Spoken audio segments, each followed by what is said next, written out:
9:10 here, Big 550 KTRS. A busy week here in St. Louis and all across the country, and we're going to talk all about a lot that's affecting St. Louis with our board meeting. Attorney, political consultant, and former chief of staff to Governor Holden, and maybe future chief of staff of somebody else, rumored to be. Jane Duker, good morning. Rumors. Good morning. Rumors. Filmmaker, gadfly, attorney, reform politician, Jay Kanzler. Jay, welcome back to Big 550 KTRS. Thank you. And add the only one of the board here that didn't have skin in the game on Tuesday. No skin in the game. That the is only correct. non-winner. Not taking a stand. Hence the reform politician. Yeah. Right. Yes, the only one we can trust on the panel, Jay Kanzler, ladies and gentlemen. And attorney, majority leader, and Speaker of the House in waiting after he won his election. Good morning, John Deal Jr. Good morning, McCraw. Let's first start. Wait, didn't your election happen? Aren't you? Haven't you been voted in as Speaker? Well, the formal election happens in January with the whole Okay. body, but I'll be the Republican nominee, and I think with our majorities, I feel pretty good about that one. So is it official to call you Speaker in waiting, or are we still? That's fine, yeah. Speaker in Speaker waiting in waiting is still right? Is Okay. You acceptable? can just call me John. I can call you, but nobody else can. Let's start with you, Jane Duker, and let's first start with. I don't think it's. I'm not telling tales out of school here. Steve Stenger wins. You were supporting him. What are your thoughts as you watch that Stenger stream race? Well, I mean, I think it was a lot closer, I think, than even we anticipated. But what I was happy about was, it was pretty good turnout. I think we thought that day that turnout was a little bit better. But for an off year without a U.S. Senate candidate, it was 44% turnout. It exceeded the state average, which is always good. Obviously, you always want more turnout because that's always better. So no, I think both men ran a spirited campaign. I think I was really heartened by the fact how they treated each other after.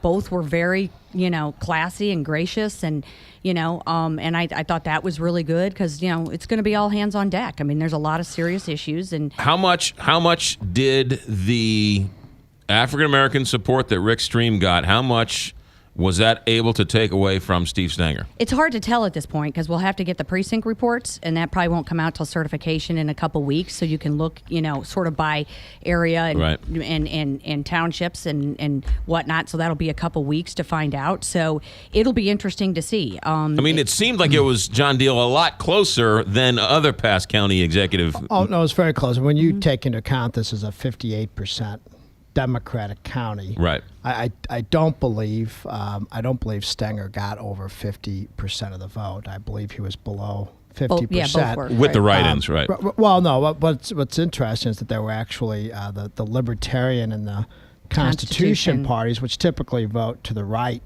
of the Republican Party. Right. There were about 10,000 votes cast in those two races. So that's probably when you add up the Republicans, Libertarians, and Constitutional Party, it's well over 50% of the vote. So I agree with Jane. I think this race was a lot closer than anybody expected it to be, and I think County Executive-elect Stenger has his work cut out for him over the next couple of weeks in terms and months. of mending fences. Right. In terms of mending fences, he's got a short-term issue he's going to have to deal with over the next couple of weeks, and then a long-term issue that's probably going to take years to correct. Yeah. Well, and the difficulty too is he doesn't take office until January 1st. So there's a lot to be going on between now and January 1st. So that's going to be challenging.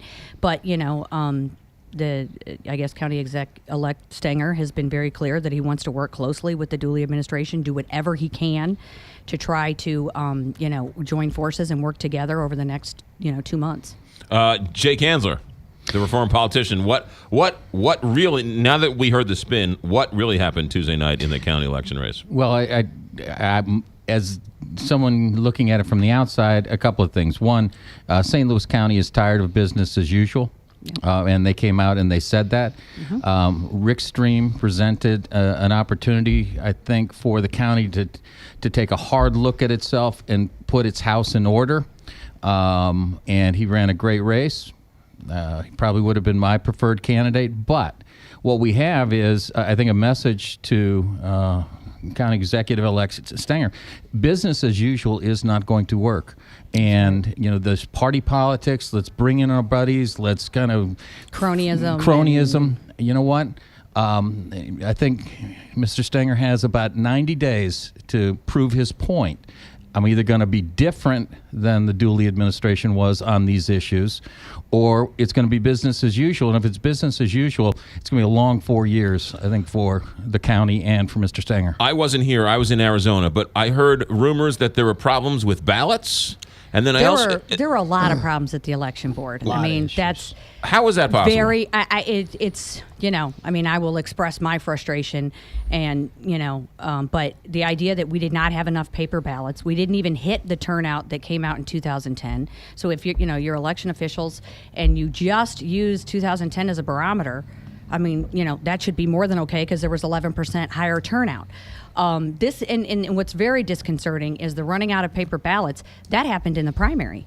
So I would have thought that after the primary, there would have been a reevaluation to say, we ran out of, and it was widespread. I mean, it was last I've heard, over 100 different places ran out of ballots, and they were running out of ballots as early as 9 a.m. Well, because part of what they try to do is and this is not the right way to do it, is try to budget so you don't spend more money than you have to. But elections are something you just spend money on. Fundamental right. Yeah, you need to spend money on elections. Well, if you're going to save money, you don't save it on ballots. Exactly. You save it on when other you stuff. triage expenses. So I mean, clearly, you need to figure out how much are you what saving? $20? Yeah. I think everybody in the world knew there was going to be a 40% plus turnout here in St. Louis County, and then you figure some people screw up their ballots and have to redo them and whatnot. So there should have easily been 60% there. It's not that difficult to do. No. And then you just and then this is what end. happened, and why we had another reason we had such a late night is that in certain places they were seeking the paper ballots, and so what had to happen is they had to be printed at the election board in Clayton and then sent out to for example, polling places up in North County at 7 or 8 o'clock at night, because if you're in line at 7, you get to vote. You get to vote. And so but they can't shut down a polling place until everything is in, and so if they're waiting for the paper ballots for the people that are in line, so then you're looking at pushing back returns 2-3 hours. And so I mean it was the final returns. You're telling me that they ran out of paper ballots in some polling places at 9 o'clock in the morning? Oh yeah, they were going consistently all the way through the day. They were printing them. I mean I heard that there was an instance where they may not have even had enough card stock. Didn't Rita Day say that they only put out about 15% to 20%, which is just which is ridiculous. Well, it depends, because it depends on whether you've properly estimated turnout, and then the percentage. But everyone knew the turnout here was going to be higher than 20%. I mean, but I'd be curious to see what they actually estimated. Right. I mean, that's the problem, and so the percentage is only as good as the number it's. All right. So the St. Louis County Election Board, that's what we're talking about here. Yeah. Is that an elected position? Is that an appointed position? It's governed by an election board that's appointed by the governor. And then the election board actually decide. There's a Republican director and there's a Democrat director. So who does the media ask as to why would you run out of ballots at 9 o'clock in the morning? Well, the media did ask yesterday, and there weren't a lot of really great answers. And so I was not satisfied personally with the answers that were given. I mean, and this wasn't unprecedented turnout. The primary actually was. That had there was a little bit better explanation there. And so how it looked like that the election board was basically just not functioning well. Do we know? Was there one or two districts? Was it widespread? Was it more in white areas, more in black areas? It was widespread. I think it was just general ineptitude. It wasn't targeted ineptitude. I think what happened was someone made a calculation on what turnout was going to be. Then they made an estimated calculation on how many people would use touch screens versus use paper ballots. Which is not crazy, because there are percentages based on previous experience. But to only have 15% paper ballots available. Well, that's actually higher than what people normally do, but you still have to plan. Not for a midterm election. Absolutely is not. When I actually, under Matt Blunt, I chaired that board for a while, and we would routinely have 60, 65%. We always made ballots available on midterms and general elections for 100% of the people voting. Now, you may estimate that 45% would vote on touchscreens, which would mean we have 65%. And it's gone down. The available paper on ballots have gone down. Right. That's just not something you try to save money on. No. No, and I mean, people it's have- And how hard much- stock, Yeah. and we can print the ballots right there at the election board. Let me change the topic just for a second. Yeah. So, people got to get over themselves on this paper ballot thing. Okay, these are the same people that are still writing $2 checks at the grocery store line. I'm with you. It does okay. it introduces human Yeah. error into the election process. Well, and the notion that I'd like to have this piece of paper, the machines. That's tell me correct. if I'm wrong. Don't they have a they have a scroll? running ticket Yeah. as you're voting. You see it printed Right. on the tape. And get over yourselves, folks.